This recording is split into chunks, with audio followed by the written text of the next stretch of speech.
जय हिंद, जय भारत, वंदे मातरम। साथियों, आप देख रहे हैं फौजी न्यूज 24 और मैं महेश चौहान भिवानी से। साथियों, बात करें तो कल से भारत पाकिस्तान युद्ध का सीज फायर हो गया था, पूर्ण रूप से युद्ध विराम हो गया था। और कल एक बार फिर पाकिस्तान ने अपनी जो उनकी मंशा है, जो उसकी फितरत है, वो दिखाई और सीज फायर का उल्लंघन भी किया। ड्रोन भी आए और काफी ड्रोन दोबारा से भी मार गिराए, लेकिन भारतीय सेना ने संयम रखा है। उसके बाद अगर आज की बात करें, आज भी पूरा दिन उठापटक चलती रही, उथल पुथल होती रही, प्रेस कॉन्फ्रेंसें भी हुई। और अगर सबसे बड़ी बात करें तो सबसे बड़ी प्रेस कॉन्फ्रेंस माननीय प्रधानमंत्री नरेंद्र मोदी जी ने की और नरेंद्र मोदी जी ने देश को भी संबोधन किया। साथ ही साथ उन्होंने अपनी प्रेस कॉन्फ्रेंस में यह भी बोला कि हमने तीनों सेनाओं को खुली छूट दे दी गई है, जो कि एक बड़ा बयान था। और किसी भी आतंकवादी घटना जो पाकिस्तान की तरफ से होती है कार्रवाई, तो उसको युद्ध ही समझा जाएगा। ये एक बड़ी बात निकल कर आ जाई थी। लेकिन युद्ध विराम के फैसले से कुछ जो पूर्व सेना अध्यक्ष हैं, जो सेना प्रमुख हैं, उनके भी बयान आए हैं। उन्होंने भी कहा है कि भाई ये युद्ध विराम से वो, इस फैसले से वो भी खुद भी हैरान हैं। इसी में अगर हम बात कर लें, जनरल वीपी मलिक साहब से जब बात की तो उन्होंने भी कहा कि इतिहास पूछेगा कि भारत ने इससे क्या हासिल किया।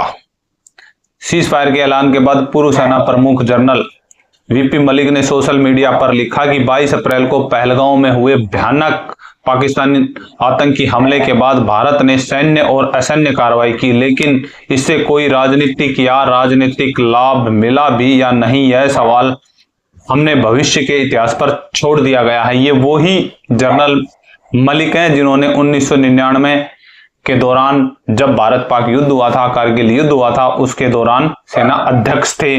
उसके बाद खुद पूर्व सेना प्रमुख मनोज नरवणे भी लिखते हैं, जो कि भारत और चाइना के बढ़ते हुए विवाद में एक सुलझे हुए सेना अध्यक्ष निकले थे और बहुत बड़ी अहम भूमिका निभाई थी। वो 2019 से 2022 तक सेना अध्यक्ष भी रहे थे और चीनी सीमा पर तनाव कम करने के लिए भी जाने जाते हैं। उन्होंने भी ये लिखा है कि यह तीसरी बार हुआ है, अब आगे और मौका नहीं मिलेगा।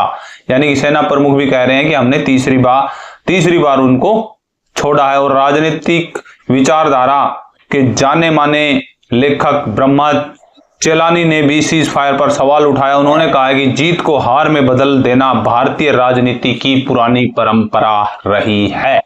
यानी कि उन्होंने कड़वा और सत्य बोला है कि जीत को हार में बदल देना भारतीय राजनेताओं की एक पुरानी परंपरा रही है। उस परंपरा को बखूबी माननीय बगैर नाम लिए उन्होंने बोला है कि आज भी निभाया जा रहा है। तो ये एक बड़ी बात है। 1948, 1954, 1960, 1966, 1972, 2021 और 2025 सारे उन्होंने बोले हैं कि इस प्रकार से भारतीय राजनेताओं ने जो किया। साथ ही साथ अगर हम बात कर लें कि जो आयरन लेडी श्रीमती इंदिरा गांधी जी के समय में भी हुआ था, 1971 के युद्ध में इंदिरा गांधी जी ने पूर्वी कमान को पाकिस्तान से अलग करके वापस भारत के नक्शे में मिलाने के बजाय भारत के ठीक बगल में एक और नया देश बांग्लादेश बना दिया था। लेकिन पीओके वापस नहीं लिया, यानी कि बांग्लादेश बना दिया, लेकिन पीओके वापस 1971 में क्यों नहीं लिया गया, यह सवाल आज भी खड़ा है। उसके बाद 1971 में भारतीय सेना ने पाकिस्तान में घुसकर उसका बहुत सारा इलाका कब्जे में कर लिया था, यह आप सभी को पता है। लेकिन इंदिरा गांधी ने युद्ध में जीती हुई सारी जमीन टेबल मीटिंग में पाकिस्तान को लौटा दी, लेकिन पाकिस्तान ऑक्युपाई कश्मीर वापस नहीं लिया। क्यों? फिर से यहां पर एक क्यों आ जाता है। तीसरी जो बड़ी बात माननीय इंदिरा गांधी जी के समय में हुई थी कि 90,000 सैनिकों को भारतीय सेना ने बंदी बनाया था, उन्हें महीनों तक अच्छा खाना खिलाया, बिरयानी खिलाई और बाद में जाकर सबको फ्री में छोड़ दिया। लेकिन पाकिस्तान ऑक्युपाई कश्मीर तब भी वापस नहीं लिया। जिस देश के 90,000 सैनिक हमने बंदी बनाए, फिर भी हम पीओके नहीं ले पाए। और चौथी और सबसे बड़ी बात कि सभी युद्ध के दौरान भारतीय वायुसेना के, यानी कि उसी युद्ध के दौरान भारतीय वायुसेना के 1971 के युद्ध के दौरान 54 जवानों को पाकिस्तान ने बंदी बना लिया था। इंदिरा गांधी ने 93,000 सैनिकों को तो फ्री में छोड़ दिया, लेकिन अपने 54 एयरफोर्स सैनिकों को वापस नहीं मांगा। क्यों? और इन 54 सैनिकों को पाकिस्तान ने 40 साल तक अपनी जेलों में रखी, यातनाएं दी और फिर मार डाला।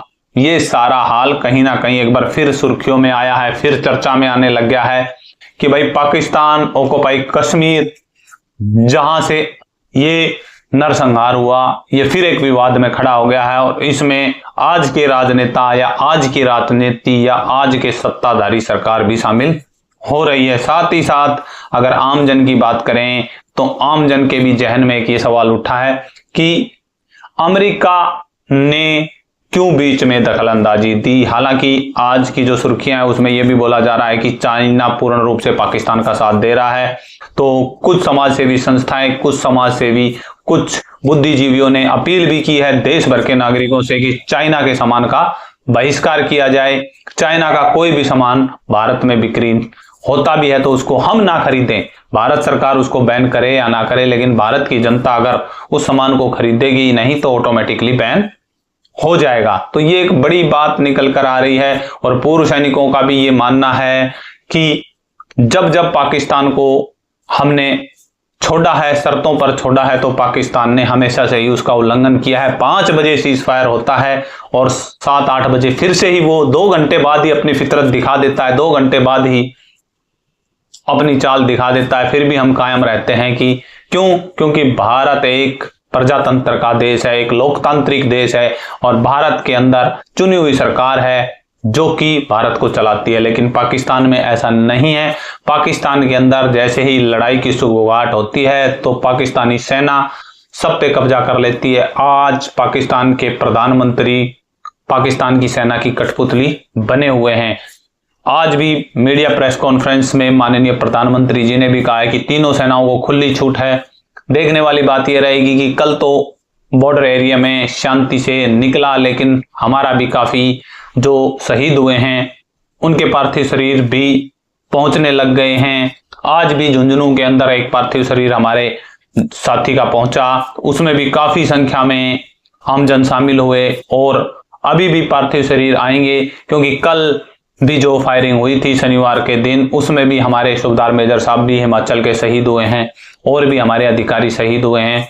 तो वो पार्थिव शरीर भी कहीं ना कहीं घर पे पहुंचेंगे। तो उन युवाओं को, उनको ये मलाल जरूर रहेगा कि भारतीय जो राजनीति थी उन्होंने सीज फायर कब तक चलता है, ये भी एक देखने वाली बात रहेगी, क्योंकि पाकिस्तान ज्यादा समय तक अपनी बातों पर अड़िग नहीं रह पाता है। कहीं ना कहीं वो सीज फायर वैल्यूएशन फिर करेगा। तो आम जनता अभी भी तैयार रहे।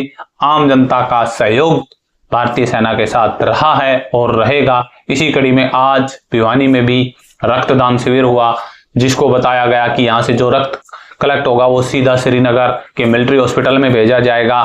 30 यूनिटें कलेक्ट भी हुई। तो अब जो सामाजिक संगठन है वो भी भारतीय सेना में रक्त की किसी भी प्रकार की कमी ना हो उसके लिए सजग हो गए हैं और सामाजिक संगठनों ने भी अपने दायित्व को निभा लिया है। साथ ही साथ पूर्व सैनिक संगठनों ने भी कमर कस ली है। उन्होंने भी लिखित में अपने अपने नाम देने भी शुरू कर दिए थे कि भाई अगर सेना को हमारी जरूरत होती है तो हम वॉलेंटियर्स हैं। और इन वॉलेंटियर्स की एक भीड़ या एक वीडियो आपने भी देखी होगी, चंडीगढ़ से भी जारी हुई है, जहां पर लाखों की संख्या में युवा पहुंच गए, वॉलेंटियर जो कि सेना की मदद करने के लिए तत्पर हैं। तो ये है देश प्रेम की भावना, ये है देश का जज्बा। साथ ही साथ अगर हम बात करें राजनीतिक पार्टियों, जो विपक्षी पार्टियां हैं, उनमें भी उथल पथल होती रहती है। कोई ना कोई नेता कुछ ना कुछ बयान देता रहता है। हालांकि कुछ नेता सामने भी आए हैं, सचिन पायलट जैसे नेता जो कि वर्दी पहनकर भी सामने आए हैं। उसी के साथ बिहार से भी नेता सामने आए हैं, उन्होंने भी कहा है कि वो बॉर्डर पर जाने के लिए तैयार हैं। महेंद्र सिंह धोनी जैसे क्रिकेटर भी सामने आए हैं, उन्होंने भी सैन्य वर्दी में अपनी धारण कर ली है और वो हर मोर्चे पर लड़ाई के लिए तैयार हैं। तो हमारी सेलिब्रिटी भी कहीं ना कहीं तैयार हैं।